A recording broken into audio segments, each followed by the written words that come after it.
Di persidangan, kami tanya Dr. Slamet. Dr. Slamet itu adalah orang yang melakukan pemeriksaan terhadap mayat. Kami tanya, saudara dokter ahli, ini mayatnya Mirna diotopsi? Tidak, dia bilang. Oke, dia tegas dalam sidang, boleh tidak di film-filmnya? Tidak. Lantas saya tanya, kenapa saudara tidak otopsi? Itu permintaan polisi. You see? Ini permintaan polisi. Nah, di berkas saya ada surat permohonan otopsi dari polisi ditujukan kepada rumah sakit. Pertanyaannya, ini sampai nggak sama si dokter ini? Dokter ini bilang tidak ada. Kalau menurut film itu ya, tapi saya jujurnya nggak tahu. Saya rasa aparat hukum ada kesalahan di sana. Menurut saya kalau nggak sampai diotopsi ya. Saya nggak bilang nih siapa yang bunuh atau apa, kita nggak tahu ya. Kalau seandainya benar dia yang bunuh pun nggak bisa dibuktiin, ya udah dia harusnya bebas. Menurut saya itu lebih tepat gitu ya, daripada kita penjarakan seorang yang tidak melakukan kejahatan terus kita penjarakan gitu loh. Ini kan ada dua kemungkinan kalau kita lihat di film itu, bisa aja dia yang bunuh, bisa juga bukan gitu. Nggak ada kepastian dan ada kelemahan-kelemahan hukum. Misalnya nggak diotopsi, lalu juga nggak dilihat motivasinya apa dia membunuh. Kan mesti dicari, mungkin dari HP-nya, berita-beritanya harus dicek dong. Harusnya dengan kemampuan polisi ya, saya nggak ingat lagi ya siapa ya yang menanganin ya. Kalau nggak bisa dibuktikan benar-benar atau itu ada kesalahan, ya menurut saya secara logika hukum harusnya Jessica ini bebas.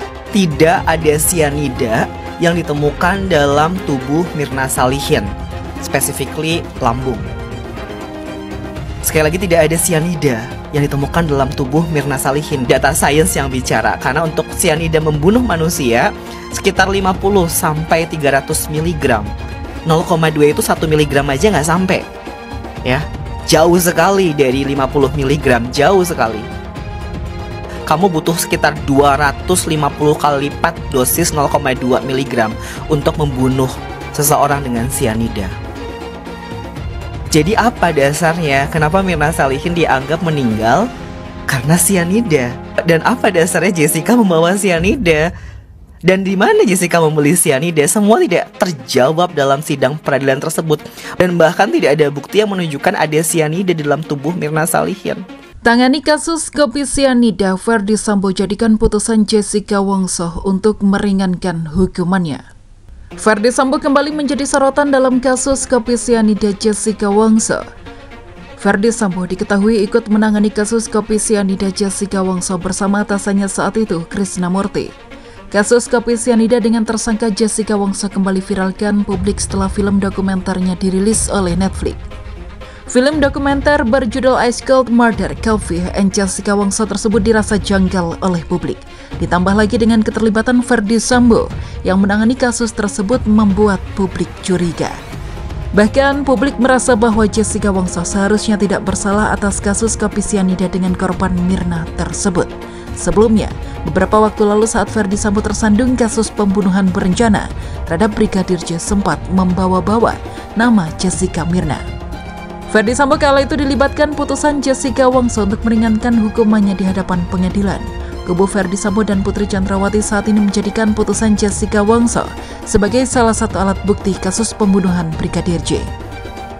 Hal tersebut diungkapkan pengacara Febri Diansyah saat melakukan pemaparan 35 alat bukti di sidang lanjutan perkara pembunuhan tersebut.